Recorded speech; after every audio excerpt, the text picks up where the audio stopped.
আমাদের হাতিকে আল্লাহ আমাদের মাঝে আপনায় ফিরিয়ে দিন। ভারতের সাথে বন্ধুত্ব করে যদি ক্ষমতায় টিকে থাকা যেত, তাহলে শেখ হাসিনাকে পালিয়ে ভারতে আশ্রয় নিতে হতো না। এই ওসমান হাদির বাংলাদেশে ভারতের দলালি করে কোনো রাজনৈতিক দল ক্ষমতায় যেতেও পারবে না, ক্ষমতায় টিকে থাকতেও পারবে না। আমি হাদির রক্তের কসম দিয়ে বলছি, বাংলাদেশের প্রতিটি ভারতীয় প্রতিষ্ঠানের বিরুদ্ধে আমরা প্রতিরোধ সংগ্রাম শুরু করব। প্রথম কথা হচ্ছে, যে কোনো আন্তর্জাতিক আইনে ভারত বাংলাদেশের বিরুদ্ধে ইতিমধ্যে যুদ্ধ ঘোষণা করেছে।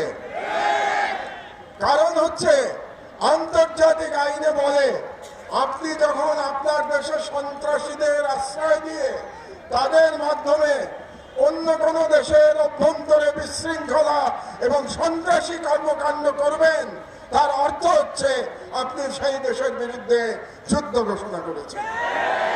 কাজেই আমি সরকারের প্রতি আহ্বান জানাচ্ছি, আপনারা অনতিবিলম্বে জাতিসংঘে ভারতের বিরুদ্ধে নালিশ উত্থাপন করুন যে ভারত বাংলাদেশের বিরুদ্ধে অঘোষিত যুদ্ধ ঘোষণা করেছে, এবং এর বিরুদ্ধে জাতিসংঘের সাধারণ পরিষদ এবং সিকিউরিটি কাউন্সিলে আমাদের অনতিবিলম্বে যেতে হবে।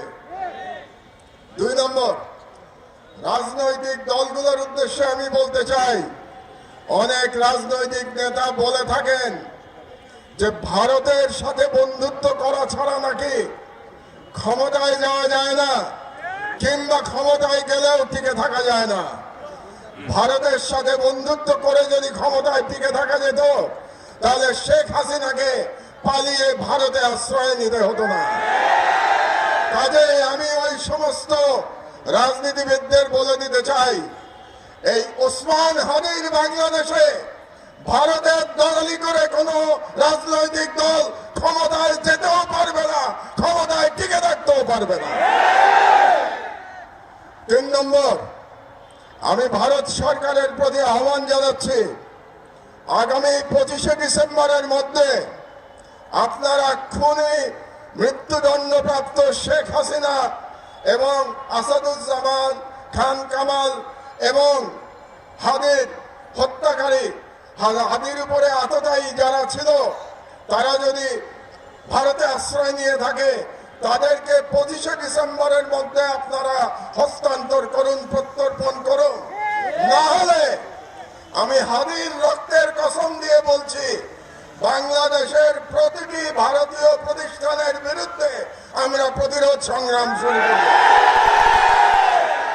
আমি সরকারের প্রতি আহ্বান জানাচ্ছি, 25 তারিখের মধ্যে যদি এই খুনিদের পাঠিয়ে দেওয়া না হয় বাংলাদেশে, তাহলে বাংলাদেশে কর্মরত প্রতিটি ভারতীয়ের ওয়ার্ক পারমিট বাতিল করতে হবে।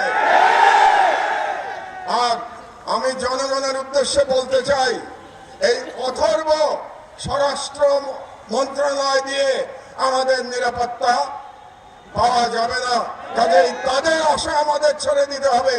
কাজেই জনগণের প্রতি আমি আহ্বান জানাচ্ছি, প্রতিটি ওয়ার্ডে আপনারা আইন শৃঙ্খলা কমিটি গঠন করুন।